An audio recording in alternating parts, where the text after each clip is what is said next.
Hi, I'm Rob Benner with the Northern Nevada Building Trades. Hi, I'm Wendy Newman with Unified Construction Industry Council. And I'm Bill Stanley with the Southern Nevada Building Trades Unions. This past week, on Tuesday, AB 99 was introduced in the Nevada legislature. This anti-union bill was introduced by Assemblyman Ellison from Elko County. And what the bill would actually do was raise the threshold for prevailing wage from $100,000 to $250,000. This bill, in and of itself, would have reduced opportunities for union contractors and places for union construction workers to go to work.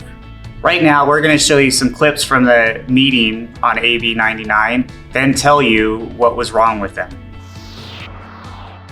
Prevailing wages function to benefit a very specific certain group, typically union labor, while kind of sacrificing the remaining population, who is then tasked with kind of making up the rest.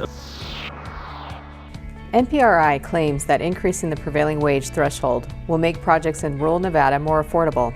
However, UCIC's study, The Impact of Nevada's 90% Prevailing Wage Policy on School Construction Costs, Bid Competition, and Apprenticeship Training, found that contrary to what NPRI may have said, increasing the threshold for prevailing wage projects does not save taxpayers money.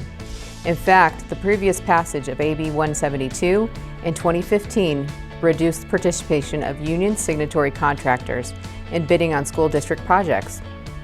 This change contributed to an across-the-board decrease in bid competition, an increase in bid costs, and a reduction in apprenticeship resources and training opportunities. We are way overpaying, tremendously overpaying for the value of labor. Will you tell me that construction workers are overvalued and our wages are too high? All I can say to you is get up at 3:30 in the morning, put your work boots on, put a hard hat on, go to work in weather that is unimaginable to most of you. In Northern Nevada, snow on the ground. In Southern Nevada, 115-degree heat. And then tell me that as we build your schools, churches, roads, and other facilities, that we're overpaid. Join us one day with a rod buster who's putting steel onto a deck in 115-degree weather, bent over at the waist for 8 solid hours, that he's overpaid or she's overpaid. That would be an argument I'd love to have with you. Prevailing wage laws in the states were originally modeled after the federal Davis-Bacon Act of 1931. Nevada's came only 6 years later in 1937. What the Davis-Bacon Act did was effectively require union wages on federally funded projects. But there's more to the story here, because back then, the Act's intent was explicitly racist, essentially preventing unions with black members from being awarded contracts. And so I think ultimately at a root level, prevailing wage policies are grounded in discrimination. During the hearing, NPRI suggested that Davis-Bacon wages are inherently discriminatory. Nothing could be further from the truth. In fact, the roots of Davis-Bacon are inherently anti-discrimination and anti-exploitation.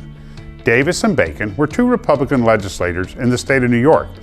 They observed Southern contractors bringing African-American workers up from the South and into the state, paying them exploitation and starvation wages, forcing them to live in squalor. Unwilling to stand idly by, Davis and Bacon prevailing wages were established to ensure that every worker was paid what they were worth.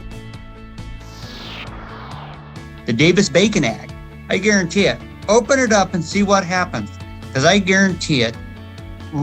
California, Idaho, and Utah will swarm this state. We actually totally agree with Assemblyman Ellison on this point. The last time we raised the threshold to $250,000, we saw contractors flood in from other states, taking away jobs from Nevada contractors, Nevada workers, and bringing their construction materials from other states, hurting small businesses here. Raising the threshold to $250,000 is the Idaho-Utah Full Employment Act. Great for them, bad for Nevada workers. I really just don't understand why we would have legislation that's raising the prevailing wage to $250,000 when the federal standard is $2,000. So at this time, and I'm not sure if it's appropriate, Chair, so feel free to tell me that if it's not. But really, I would like to present a conceptual amendment that would require that we change this threshold and meet the federal standard, which is $2,000. Assemblywoman Selena Torres, a friend of labor, introduced an amendment during the hearing that would bring the state's Nevada's current $100,000 threshold into an alignment with the federal trigger, which is $2,000. Of course, we in the building trade strongly support this amendment. It is a way to keep public agencies from dodging the payment of prevailing wage by unbundling projects so that the cost of each individual piece is below the threshold, and it puts us into accordance with the federal standards. Thank you. And just one more, I wanted to clarify. So prevailing wage law is for the benefit of all Nevadans, not just union. Is that correct? Yeah, anybody can benefit from it. If you accept MPRA's premise that if construction workers would just simply work for less money, we could do more public works projects. But they never ask the business owner to take less margin. It's always on the backs of working men and women. Why is that money always supposed to come out of the worker's pocket when there's no guarantee that those savings will be passed on to the public agency? These attacks against working families have gone on too long in this legislature.